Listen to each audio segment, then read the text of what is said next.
there are many who are fashion forward and even more who are fashion conscious. But one lady who has gripped an entire continent is Diana Opoti. Her campaign, 100 Days of African Fashion, has taken social media by storm. The question on everyone's lips is why? I created 100 Days of African Fashion to provoke the attitude about African fashion, to grow an appreciation within my followers, and most importantly, to create awareness about African fashion brands outside the countries that they exist. And so every day I wear a different African brand and take a picture and upload it on the social pages. For Diana and her African fashion fetish, it is about living the ideology and, in a way, doing what comes naturally. Some of the clothes that have been featured in the campaign so far are clothes that are actually in my closet, right? So I'm walking the talk, I'm celebrating African fashion, and I'm also showing it to people in a simple way that they can execute.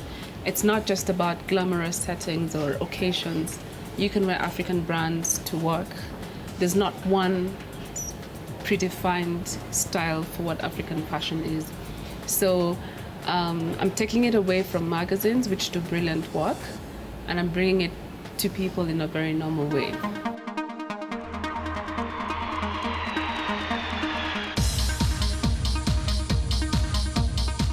So when the Africa fashion guru was getting her publicity shoot done at the wine shop in Nairobi, we had to be there for each and every outfit and each and every snap. The campaign has an interesting voice because it helps provoke and ask the question, what is African fashion? Is it the textile that's used to design? Is it the aesthetic?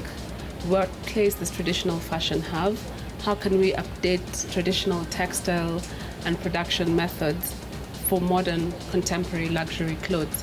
So it's not just about how nice I look in clothes. It's also raising debate and reminding people about traditional African textiles or just what African fashion means to us. From the shoes to the skirts, the dresses and the accessories, Diana loves the world of African fashion, and it shows. And why not? This stuff is absolutely fabulous.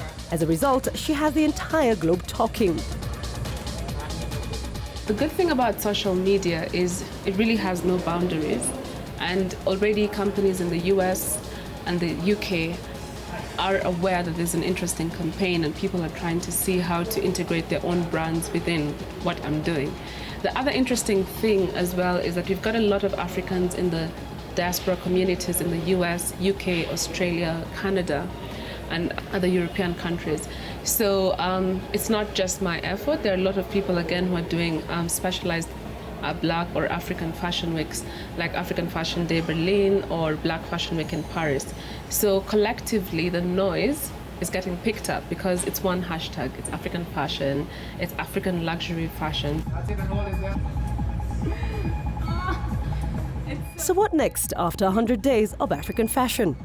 Naturally, this will evolve into a lifestyle, a fashion concierge business, but I'm also doing fashion PR for brands.